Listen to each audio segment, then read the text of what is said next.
2024 June 14న నేను railway Koduru ఎమ్మెల్యేకి message చేశాను, కంగ్రాచ్యులేషన్ సార్ అని చెప్పి, త్రూ ఫేస్బుక్. మీరే మెసేజ్ చేశారా ఫస్ట్ టైం? యా, నేనే మెసేజ్ చేశాను, కంగ్రాచ్యులేషన్ సార్. ఫస్ట్ నుంచి బ్రీఫ్ గా ఏం జరిగింది ఫస్ట్ నుంచి చెప్పండి, క్లియర్ గా చెప్పండి. Ready ma'am, start. కొంచెం బయట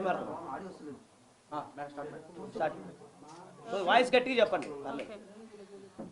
సో జూన్ 14, 2024న మన రైల్వే కోడూరు ఎమ్మెల్యేకి నేను మెసేజ్ చేయడం జరిగింది త్రూ ఫేస్బుక్, కంగ్రాచ్యులేషన్ సార్ అని చెప్పేసి. ఆయన థ్యాంక్ యూ అని చెప్పి ఫస్ట్ డేనే నాతో 2-3 అవర్స్ చాట్ చేశారు. లైక్ నైట్ 11:30 ఆ టైం వరకు చాట్ చేశారనమాట. డీటెయిల్స్ అన్నీ కనుక్కోవడం జరిగింది. ఆయన నువ్వేం చేస్తావు, ఎక్కడ ఉంటావు, పెళ్ళి అయిందా, పిల్లలు ఉన్నారా, హస్బెండ్ ఏం చేస్తాడు, ఈ డీటెయిల్స్ అన్నీ అడగడం జరిగింది. నేను చెప్పాను. లాస్ట్లో ఆయన ఫోన్ నెంబర్ ఇచ్చి నా ఫోన్ నెంబర్ తీసుకొని ఇక్కడ వద్దు టెలిగ్రామ్లో చాట్ చేద్దాము అనేసి చెప్పారు. సో నేను టెలిగ్రామ్లో మెసేజ్ చేశాను. 2 days బాగానే మాట్లాడారు నాతో, అంటే నార్మల్గానే మాట్లాడారు, అందరూ ఎలా ఫ్రెండ్లీగా మాట్లాడతారో అలాగే మాట్లాడారు. సో కంటిన్యూస్ చాటింగ్ అనమాట. 2 days తర్వాత వీడియో కాల్స్ చెయ్యి, నీ న్యూడ్స్ పంపించు అని ఈ టైప్ ఆఫ్ మెసేజింగ్ చేయడం జరిగింది నాకు. సారీ సార్, నేను న్యూడ్స్ అయితే అట్లాగా పంపించలేను, వీడియో కాల్స్ కూడా నాకు కంఫర్టబుల్ కాదు అనేసి చెప్పాను అనమాట. నేను నా బాబు మాత్రమే ఉంటాం ఇంట్లో, నాకు ఒక కేర్ టేకర్ ఉంది. న్యూడ్స్ పంపించమని ఒక 3-4 days అడిగారు బాగా.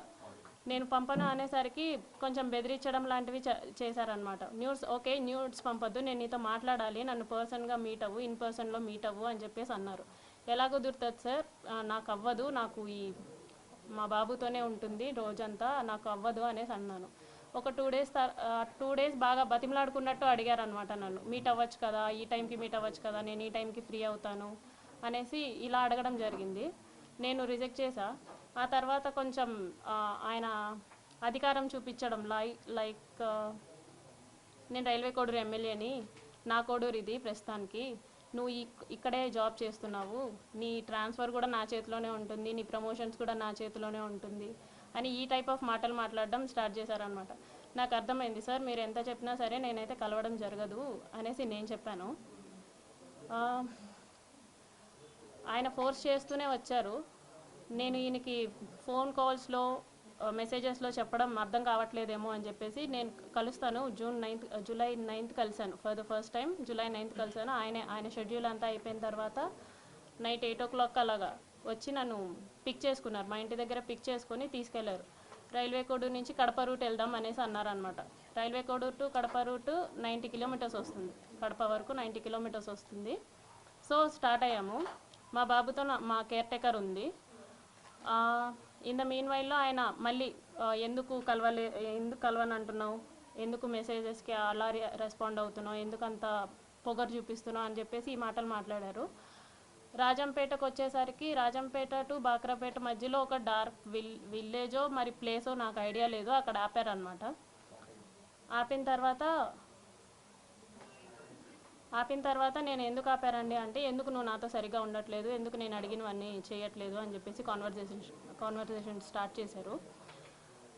లేదండి నేనైతే ఆ టైప్ కాదు, నేను ఇక్కడ 5 years నుంచి ఉంటున్నాను, నేనైతే ఆ టైప్ కాదు, నేనేంటో నా జాబ్ ఏంటో అన్నట్టు ఉండేదాన్ని అనేసి నేను చెప్పాను.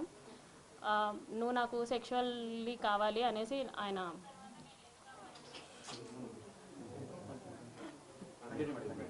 చెప్పండి కనీసం మాట్లాడివ్వండి నన్ను. ఓకే,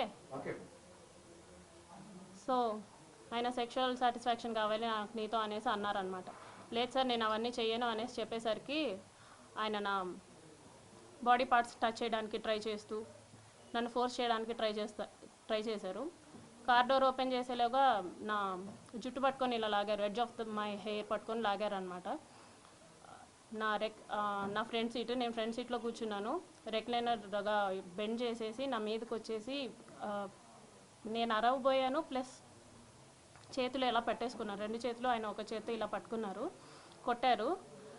ఫోర్స్ఫుల్లీ నా ప్యాంట్ అది తీసేసి he force himself on to me for the first time.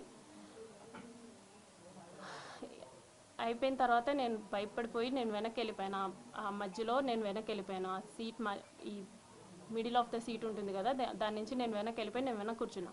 ఆయన డ్రైవ్ చేశారు, మా హోమ్కి డ్రైవ్ చేశారు. నేను దిగిపోతున్నప్పుడు చెప్పారనమాట, చాలా చాలా చేస్తున్నావు, ఇక నుంచి అట్లా చేయొద్దు, నువ్వు నా మాటే వినాలి, నేను చెప్పినట్టే చేయాలి, మీ హస్బెండ్ నిన్ను పట్టించుకోడేమో, నేను 1000 టైమ్స్ ఎక్కువ పట్టించుకుంటాను నేను నిన్ను, సో నేను చెప్పినట్టే చెయ్యి, ఇది ఎవరికి లీక్ చేయొద్దు అని చెప్పేసి ఆ టోన్లో నాతో మాట్లాడారు. నేను దిగేశాను. For the first time on July 9th నేను కలవడం జరిగింది. దాని తర్వాత ఒక 2 days గ్యాప్ ఇచ్చి మళ్ళీ స్టార్ట్ చేశారు, కలుద్దాం, మీట్ అవుదాం అని చెప్పేసి ఈ type of messages, video calls ఆయన కంటిన్యూస్లీ వీడియో కాల్స్ నాతో చేసేవాళ్ళు. ఆయన ఏం చేసినా సరే నేను అతనితోనే ఉండాలి అనుకునేవాళ్ళు అనమాట. ఈవెన్ తింటున్నా, వాళ్ళ పీపుల్స్తో మాట్లాడినా, స్నానం చేసినా, రెడీ అవుతున్నా నేను అతనితోనే ఉండాలి అని ఒక మరి శాడిజమో ఏమంటారో నాకు తెలీదు, తను అలా కోరుకునేవాడు అనమాట. ఏమన్నా అంటే నీకు ఒక బాబు ఉన్నాడు, నువ్వు అది గుర్తుపెట్టుకో, నువ్వు అది మర్చిపోతున్నావు, నీకు ఒక బాబు ఉన్నాడు, నువ్వు మాత్రమే ఉన్నావు, అది మాత్రం గుర్తుపెట్టుకో అనేసి అనేవాడు. నిజమే, నాకు పేరెంట్స్ లేరు, నాకు మమ్మీ డాడీ ఇద్దరు లేరు, మా ఫాదర్ జాబ్ వచ్చింది నాకు. నా ఫస్ట్ స్టేషన్ రైల్వే కోడూరులోనే. నాకు ఒక తమ్ముడు ఉన్నాడు, కానీ దూరంగా చదువుకుంటున్నాడు వాడు. మా హస్బెండ్ వచ్చేసి సాఫ్ట్వేర్, ఆయన దూరంగా ఉంటాడు నాకు. నా బాబు నేను మాత్రమే ఉంటాం. ఆయనకు అది బాగా ఆసరా అయింది. నా గురించి ఫుల్ డీటెయిల్స్ కనుక్కొని ఆయన ప్రొసీడ్ అవ్వడం జరిగింది. చాలా డామినేషన్ చేసేవాళ్ళు, చాలా డామినేటెడ్గా ఉండేవాళ్ళు అనమాట. ప్రతి విషయంలోనూ చిరాకు పడ్డం, ఇలా ఎందుకండి ఈ టైప్ ఆఫ్ రిలేషన్షిప్, ఈ టైప్ ఆఫ్ ఫోర్స్డ్ రిలేషన్షిప్లో నేను ఎందుకు ఉండాలి అని చెప్పేసి నేను అడిగినప్పుడు, నాకు నువ్వు ఇలాగే కావాలి, నాకు నువ్వు ఇలాగే ఉండాలి అని చెప్పేసి బెదిరింపులు, గట్టిగా మాట్లాడాలు, పొగరు చూపించడాలు, ఏమన్నా అంటే ఆఫీస్లో ఒక ఎంక్వైరీ వేస్తాను అనేసి అంటారనమాట.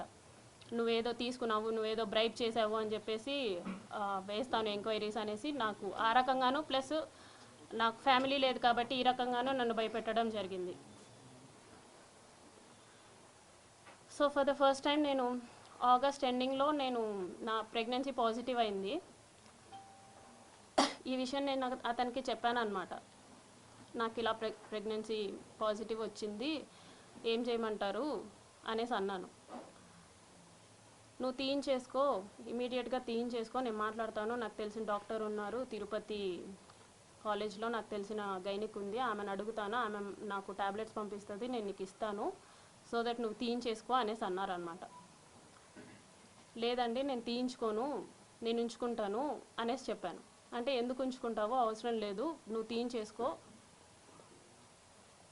అని చెప్పేసి అన్నారు. ఫస్ట్లో స్టార్టింగ్లో కామ్గానే అన్నారు, లేదండి నేనైతే తీయించుకోను, చేశారు కదా, నేనైతే తీయించుకోను అనేసి భయపెట్టే ప్రయత్నం చేద్దాం అనుకున్నా. సో దట్ అప్పటికైనా సరే వదిలేస్తాడని చెప్పేసి నేను భయపెట్టే ప్రయత్నమైనా చేద్దాం అనుకుని, ఈ ప్రెగ్నెన్సీ నేనైతే తీయించుకోను అనేసి అన్నాను అనమాట. ఒక 2 days అలాగే అడిగారు బాగా. ఒకరోజు నైట్ మా ఇంటికి వచ్చి ఎందుకు తీయించుకోవు అని చెప్పేసి నన్ను కొట్టారు. నువ్వు ఎందుకు తీయించుకొని అంటున్నావు అంటే, కార్లో తీసుకెళ్ళడం మానేసి డైరెక్ట్గా మా ఇంటికి వచ్చారు, కార్ పార్క్ చేసి, ఎందుకు తీయించుకొని అంటున్నావు అని చెప్పేసి, మా బాబు నిద్రపోతున్నాడు, అప్పుడు నన్ను కొట్టారనమాట, ఎందుకు తీయించుకొని అంటున్నావు అనేసి. లేదండి నేను తీయించుకోను, మీరే కదా చేశారు, సో నేను తీయించుకోను, సమాధానం చెప్పండి అంటే, సరే మీ హస్బెండ్కి డివోర్స్ ఇచ్చేసి నేను నిన్ను పెళ్లి చేసుకుంటాను, ప్రస్తుతానికైతే తీయించుకో అని చెప్పేసి నార్మల్